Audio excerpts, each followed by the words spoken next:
प्रकट हुआ साक्षात पुष्पक विमान। राम मंदिर में काम कर रहे मजदूरों ने जब यह नजारा देखा तो सभी के पैरों तले जमीन खिसक गई। 22 जनवरी प्राण प्रतिष्ठा से पूर्व अयोध्या में इतने बड़े चमत्कार का होना सभी को आश्चर्य में डाल रहा है।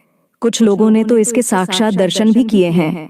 जिन्होंने अपनी आंखों देखी, जो बताए उसे सुनकर आपके भी रोंगटे खड़े हो जाएंगे।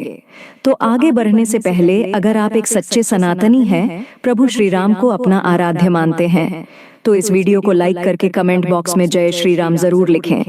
मेरे साथियों, 22 जनवरी 2024 को रामलला अयोध्या के नए भव्य मंदिर में विराजमान होंगे और इस शुभ कार्यक्रम के लिए पूरे देश में निमंत्रण बांटा जा रहा है। शहर से लेकर गांव तक घर घर अक्षत वितरण में बच्चों से लेकर बड़े तक सहयोग कर रहे हैं। यहां तक कि महिलाएं भी घर घर जाकर अक्षत और श्री राम की अयोध्या की फोटो वितरण कर रही हैं। अयोध्या में राम मंदिर में भगवान रामलला की प्राण प्रतिष्ठा कार्यक्रम की तैयारियां तेजी से की जा रही है। इस कार्यक्रम को बेहद भव्य बनाने के लिए कोई कसर नहीं छोड़ी जा रही है। इस बीच राम मंदिर निर्माण का कार्य भी तेजी से किया जा रहा है। मंदिर निर्माण में जो लक्ष्य लिया गया था उसमें लगभग 80% कार्य हो चुका है। 70 खंभों पर मूर्तिकारी का काम चल रहा है। पिछले दिनों त्योहार की वजह से यह धीमा पड़ गया था, लेकिन अब वो भी तेज गति से पूरा हो जाएगा।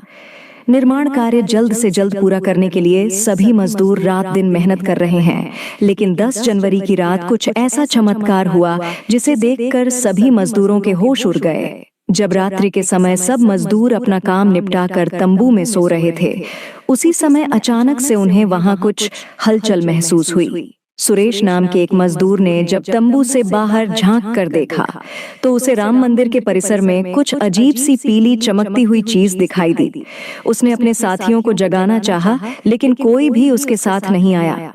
हिम्मत करके सुरेश जब राम मंदिर परिसर में पहुंचा तो वहां का नजारा बहुत चौंकाने वाला था, क्योंकि वहां पर उसे एक बहुत ही दिव्य चमत्कार, एक विमान दिखाई दिया जिसका आकार मोर के समान था, जो दिखने में काफी सुंदर और तेज से परिपूर्ण था, जो कि राम मंदिर परिसर में पिछले क्षेत्र में उतर रहा था।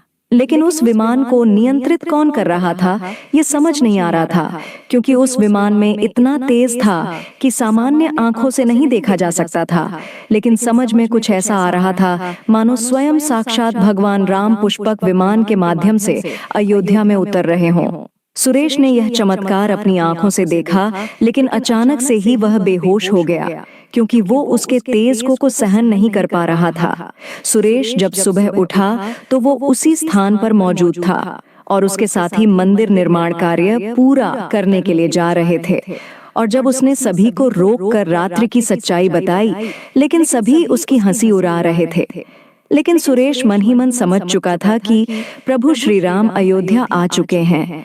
यह उसके लिए सौभाग्य था कि उसे इतना सुंदर दृश्य देखने को मिला, जहां शायद उसने साक्षात पुष्पक विमान के दर्शन किए थे। यानी कि प्राण प्रतिष्ठा से पहले अयोध्या प्रकट हुआ साक्षात पुष्पक विमान। दोस्तों, देश के अलग अलग हिस्सों में कई बार अजीब सी आकृति के विमान देखे गए हैं, जिनका संबंध कई बार तो एलियन के साथ जोड़कर भी देखा जाता है। यानी कि अयोध्या में उस रात्रि को मोर की आकृति का विमान देखना वास्तव में प्रभु श्री राम का ही कोई संदेश हो सकता है। लेकिन क्या यह विमान सचमुच में पुष्पक विमान है?